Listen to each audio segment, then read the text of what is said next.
Olá! Opções binárias. Um nome que muita gente já ouviu, não é? A promessa de um mundo onde uma decisão simples, sobe ou desce, pode gerar lucros enormes em questão de minutos. Mas como é que isso funciona na verdade? De onde é que vem esse dinheiro? É isso que vamos ver agora. Vamos mergulhar fundo para desvendar a mecânica, os riscos e, claro, as polêmicas por trás deste mercado.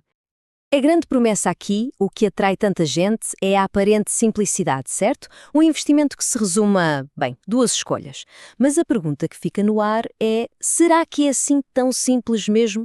Ou será que essa simplicidade toda esconde uma complexidade bem maior por baixo? É isso que a gente vai tentar perceber. Ok, então para a gente organizar as ideias, vamos seguir aqui um caminho. Primeiro, o básico. O que são opções binárias? Depois, a pergunta de US$ 1 milhão. De onde vem o dinheiro? Vamos falar da plataforma e do gráfico, entrar naquele debate clássico de aposta ou análise, fazer a ligação com o mundo do Forex e, por fim, entender o que de facto move o mercado. Vamos a isso? Muito bem, vamos começar pelo princípio.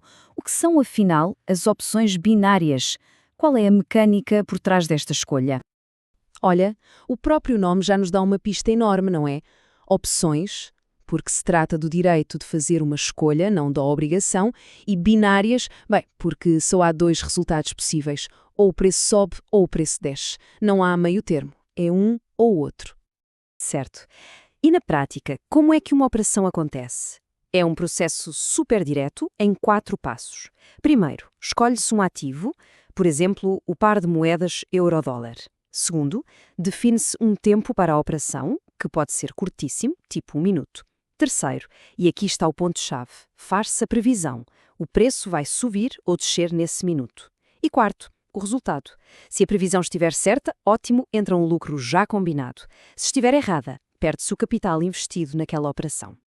Ok, e isto leva-nos àquela pergunta fundamental, a que toda a gente quer saber. De onde vem o dinheiro? Porque se alguém ganha, tem de haver alguém a perder, certo?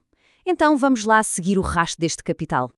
E é aqui que está um dos pontos mais importantes para entender o sistema.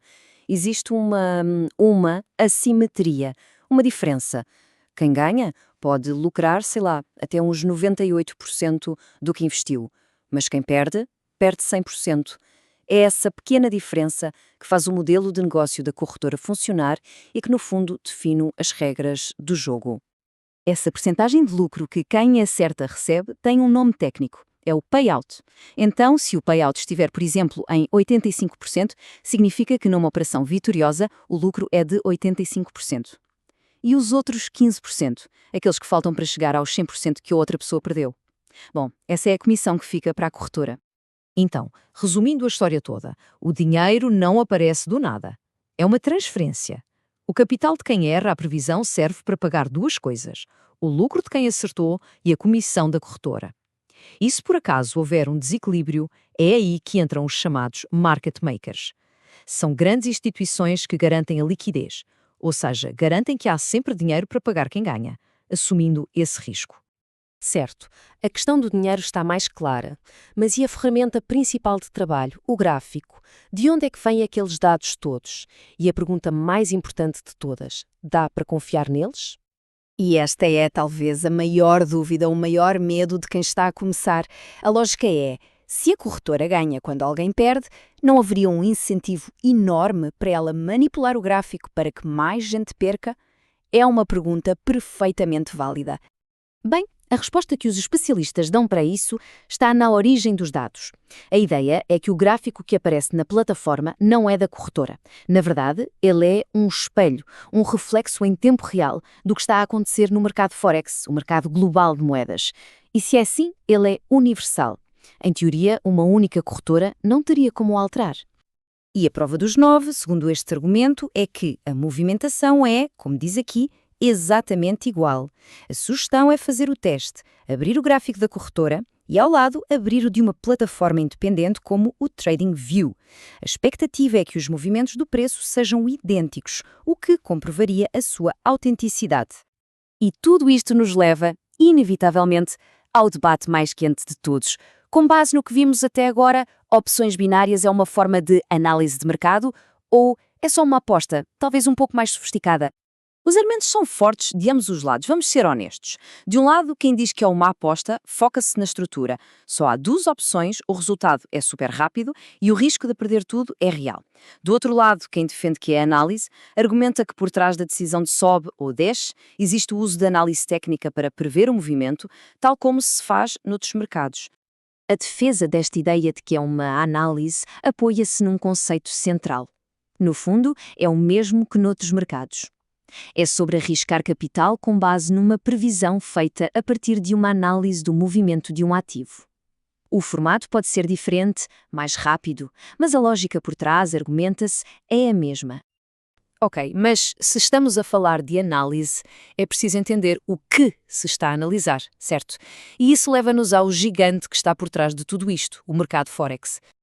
E só para termos uma noção da escala disto, estamos a falar de um mercado que movimenta algo como 5 trilhões de dólares por dia. É um número astronómico. E é neste oceano gigantesco de dinheiro que os preços das moedas que se operam nas opções binárias são definidos, a cada instante. Basicamente, o Forex é o maior mercado financeiro do planeta. Ele funciona 24 horas por dia, durante a semana, nunca para. E o jogo aqui é a compra e venda de moedas estrangeiras. É neste mercado que se decide quanto vale o euro em relação ao dólar, o dólar em relação ao iene e por aí fora. E agora, a última peça deste puzzle. Já entendemos o que são as opções, de onde vem o dinheiro e qual o mercado por trás delas. Mas a questão de fundo é, por que é que o gráfico sobe e desce? O que é que está de facto a mover os preços? A lógica é como uma queda de braço, uma relação de forças. Vamos pensar no par mais comum, o euro contra o dólar, o euro/USD. Se saírem boas notícias sobre a economia europeia e o euro, que é a primeira moeda do par, se valorizar, o gráfico sobe. Agora, se forem os Estados Unidos a ter boas notícias e o dólar, a segunda moeda, a ganhar força, o gráfico desce. É esta luta constante que vemos refletida no gráfico. E o que é que faz uma moeda valorizar ou desvalorizar? Bem, são os grandes pilares da economia.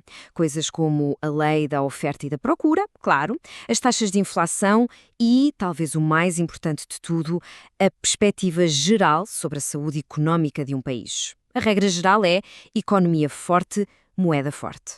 E assim chegamos ao fim e o círculo fecha-se. De um lado, temos uma escolha que parece incrivelmente simples, para cima ou para baixo.